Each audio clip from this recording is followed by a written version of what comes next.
All right, sorry for that. So we are going to start with a short overview of all intravascular imaging modalities available in the cath lab, in addition to coronary angiography, which has a lot of limitations with regards with plaque morphology and vessel sizing. We're going to look at intravascular ultrasound, near-infrared spectroscopy, and optical coherence tomography. Then we're going to compare angiography-guided versus IVUS or OCT-guided PCI. We're going to look at most recent clinical trials on clinical outcomes and imaging. We're going to summarize imaging criteria for optimal PCI. And I'll present you one of our ongoing trials, Yellow 3 trial. This is a normal coronary artery on IVUS with three-layer structure: intima, the inner layer where atherosclerosis can develop, media, and adventitia. Media is a dark thin layer, and adventitia is a bright white layer which consists mostly of collagen. Plaque morphology can be classified as soft with low acoustic signal, usually arising from a lot of lipid, fibrous plaque with intermediate echogenicity, and very highly echogenic calcified plaques. IVUS can identify a lot of other things in the vessel wall. Usually lesions are very complex. They have calcium, lipid, and fibrous plaque. There is also thrombus, intrastent dissection, spontaneous coronary artery dissection, stent expansion, tissue protrusion, and different types of in-stent restenosis. Calcium appears as bright white feature with shadow behind, and can be characterized by angle, by quadrants usually, or by location. Superficial calcium usually is closer to adventitia, and deep calcium, superficial closer to lumen, and deep is closer to adventitia. IVUS cannot quantify the thickness of calcium because ultrasound cannot pass through calcification. Lipid-rich plaque absorbs more ultrasound waves and usually appears much darker than adventitia. In many cases, we can clearly see fibrous cap overlying the lipid core, but in some cases, the cap is too small to be visualized, and the lipid plaque actually might look like thrombus. And it's very hard to distinguish thrombus, which is just irregular attenuated mass protruding into lumen, from thin cap fibrothroma, which is the lipid-rich plaque with thin cap. So we should be carefully looking at those two images and making decision what this finding means. After stenting, calcium can characterize tissue protrusion. Tissue protrusion does reduce lumen size, and the treatment depends on its significance. In IVUS, it's more difficult to characterize protruded substance distinguish between plaque protrusion and thrombus compared to OCT. I listed some additional educational resources you can use to learn more about IVUS. These are very advanced and interactive mobile applications. They have quizzes, they have real cases. You can actually try to do some measurements, perform measurements, and then compare your measurements to experts' measurements. These are very, very helpful things. Near-infrared spectroscopy is the more recently developed imaging modality. The goal of this modality is the quantitative assessment of lipid content of coronary plaque. This is the chemogram showing lipid plaque as in yellow color and no lipid in red. And the lipid core burden index Dr. Sharma mentioned in his talk, it's actually just the ratio of those pixels, yellow pixels to red pixels. We are currently using for Yellow 3 trial combined IVUS and near-savant catheter. It allows us to add all the benefits of quantitative detection of lipid plaques to benefits of IVUS. These are very important numbers to quantify, to detect plaques. which are associated with the high risk of peri-procedural MI, and some lesions also are signature. High lipid content is also a signature of plaques causing STEMI. Optical coherence tomography is using near-infrared light to produce high-resolution images of vessel wall. OCT has 10 to 20 times higher resolution than IVUS. The pullback speed is much faster. However, tissue penetration is only 2 to 3 millimeters, doesn't allow visualized plaque burden in some cases compared to IVUS 10 millimeters, and also it requires blood clearing. Replacement is contrast. Very similar to IVUS, three-layered structure of normal coronary artery wall, signal-rich intima, media, and adventitia. And these are main types of plaques by OCT. Fibrous plaque with bright signal-rich homogeneous area. Poorly delineated lipid with the low signal area, and calcification is also characterized by low signal, but the border is sharp, and it's easy to distinguish between calcium and lipid by OCT. In addition to calcium angle, OCT can quantify calcification thickness, even calculate calcium area, not only angle. Due to its high resolution, OCT can distinguish between different mechanisms responsible for acute coronary syndrome. This is plaque rupture, plaque erosion, and calcified nodule. OCT can also distinguish between different types of thrombus, red blood cell-rich, highly attenuated red thrombus versus white thrombus.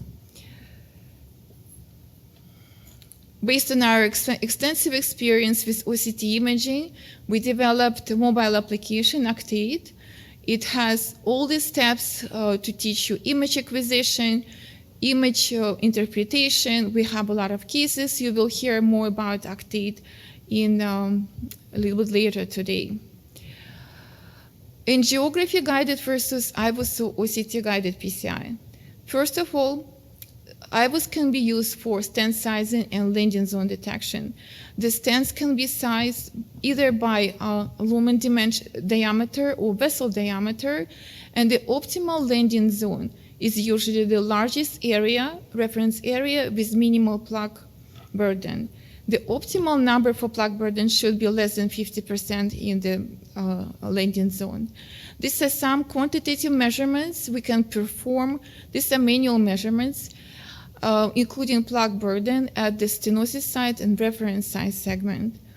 OCT can provide all these measurements similar to IVUS, but all these numbers available, performed automatically available right after the pullback is done.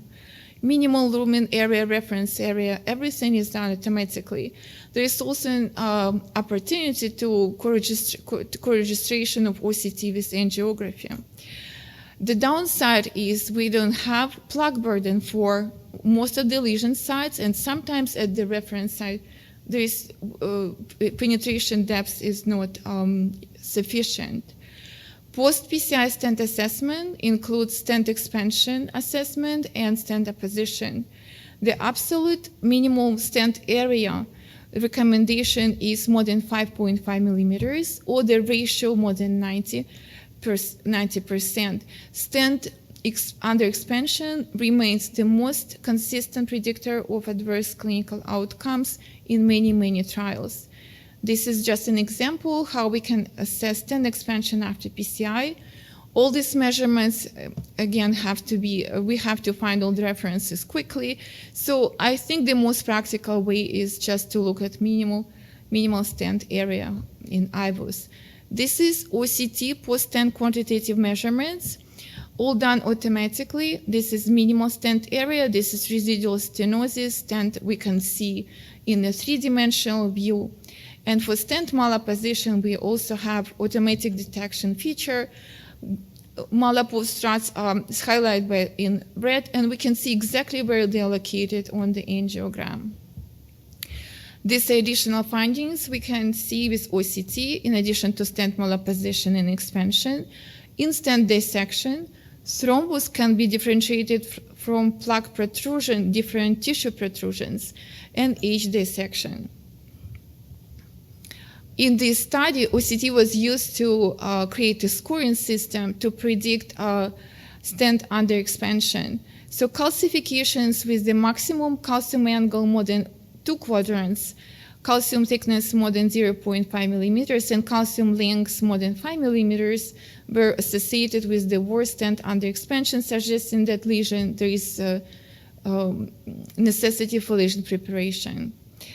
IVUS can be used for intermediate lesion assessment. It's the cutoff for minimal lumen area for lesions for which PCI can be deferred is 6 millimeters square for left main and 4 millimeters square for non-left lesions. In our lab, we perform IVUS practically for every left main PCI. This is just one of the examples. 2 IVUS pullbacks were performed from a lady in the circ, and IVUS detected circumferential calcification at the distal left main and also the circ, ostium circ. We got all the measurements, and based on the findings, the rotabur size selection was done, and decision was made to use two-stent approach using mini crash technique. Intravascular imaging, IVUS or CT, can be used to guide treatment of ISR, which you just heard about from Jessica. These imaging modalities can help to characterize mechanism of ISR as biological or mechanical standard expansion. We can also calculate the number of previously implanted stents. There is a study which suggests the following algorithm based on the mechanism, either mechanical, biological, or combination of these. As Jessica mentioned, it's a very complicated algorithm. So the authors actually suggested, they actually designed a mobile application for this. I'll show you a little bit later. This is one case of using IVUS in stent restenosis. IVUS was successfully identified homogeneous intimal hyperplasia, focal ISR as the main mechanism. Because the stent was very well expanded, we could see proximal distal reference and MSA. And the decision was made to proceed with cutting balloon in this case. This case was a little bit different. We used IVUS to identify the mechanism of ISR in a calcified vessel. IVUS was performed after rotational atherectomy, and this is the image. New atherosclerosis with calcification completely blocked underlying features, and we were not able to see how many stents previously implanted and to assess stent expansion. So OCT, of course, will provide more benefits in this case because we can clearly see not only stent struts behind calcium, we even can see stent strut embedded in calcification. These are images of the same lesion with OCT and calcium, OCT and IVUS. We can also see much clearer how many stent layers in OCT. So this is the mobile application I mentioned. The authors implemented the algorithm to guide the ISR PCI. They used only OCT for this algorithm because IVUS is probably not the best decision. Due to its high resolution, OCT provides is beneficial for characterization of stent thrombosis, which remains a persistent complication of PCI despite improvements in device design. In a large prospective multicenter registry of 120 cases with stent thrombosis, only 3% OCT was not able to detect the mechanism.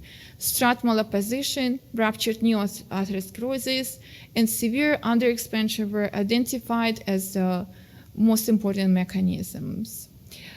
Imaging and clinical outcomes. there is a lot of randomized trial of IVUS versus angiography, and significant MACE reduction with IVUS guidance was demonstrated mostly in trials with complicated lesions or a lot of patients enrolled. This is the latest trial. Dr. Sharma already presented a couple slides on Ultimate trial, in which more than almost 1,500 all-comers were randomized either to IVUS-guided or angiography-guided group. The primary endpoint was target vessel failure, combination of cardiac death, target vessel MI, and clinically driven TLR at 1 year. But very important, this trial defined optimal stent deployment criteria. First of all, stent expansion, more than 5.5 millimeters square, no major dissection at the stent edge, and plaque burden at the landing zone less than 50%. The trial demonstrated that with IVUS guidance, target vessel failure was only 2.9%, almost twice smaller, fewer than angiography-guided group. But I think the most important slide is this one. This is analysis within the IVUS guidance. This number was even lower in optimal PCI group, in patients who received optimal optimization post-stent, compared to suboptimal PCI. These are all patients who received IVUS, but either they had underexpanded stent or edge dissection or plaque overload. Just recently published data, 3 years follow-up, confirmed low risk for TFR after IVUS-guided drug-eluting stent implantation. When this trial was combined with previous randomized clinical trials, this IVUS guidance resulted in significant reduction of MACE, and for the first time, it showed significant reduction in risk of cardiovascular death. OCT, there is no OCT clinical trials for OCT and clinical outcomes, but we know already what kind of findings post-stent associated with adverse outcomes, clinical outcomes. They are very similar to IVUS. In stent minimal lumen area less than 4.5. The numbers are a little bit smaller for OCT, very consistently for all measurements. Distal dissection, large distal dissection, and plaque burden at the reference area. These are very similar findings. Illuminum trial was first randomized trial for OCT, IVUS, and angiography guidance, but this trial was not powered for clinical outcomes, and the primary endpoint was minimal stent area. Despite of this, the results are very promising.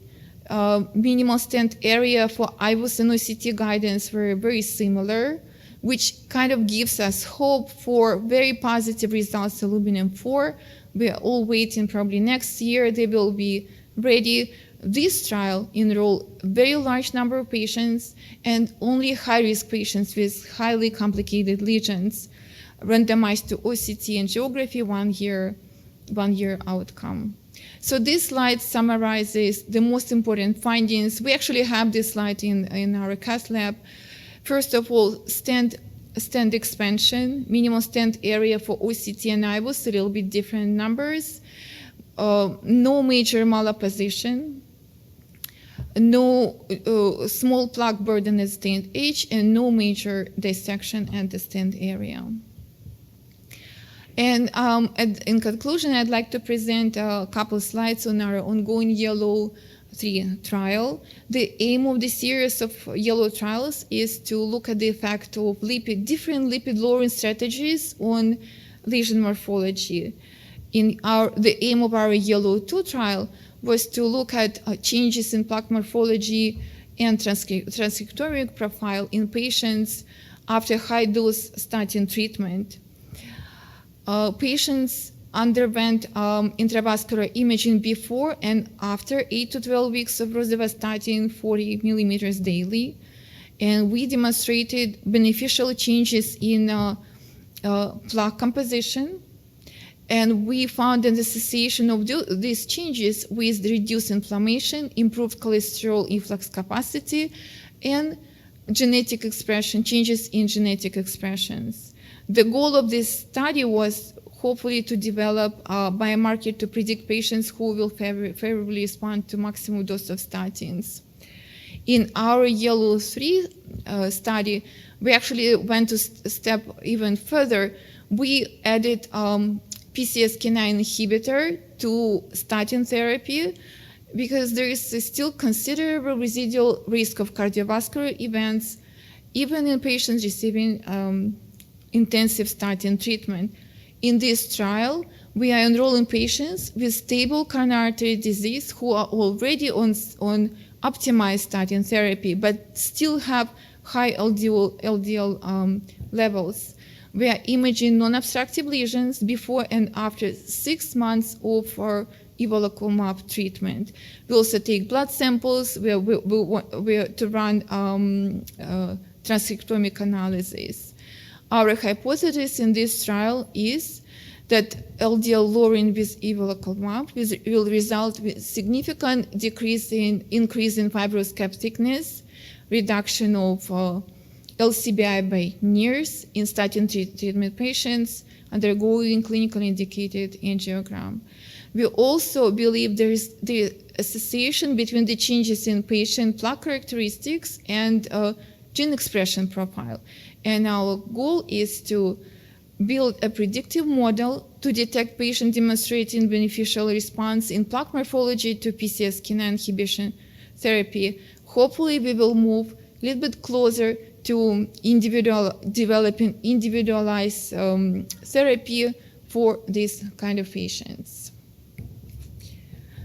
Thank you very much.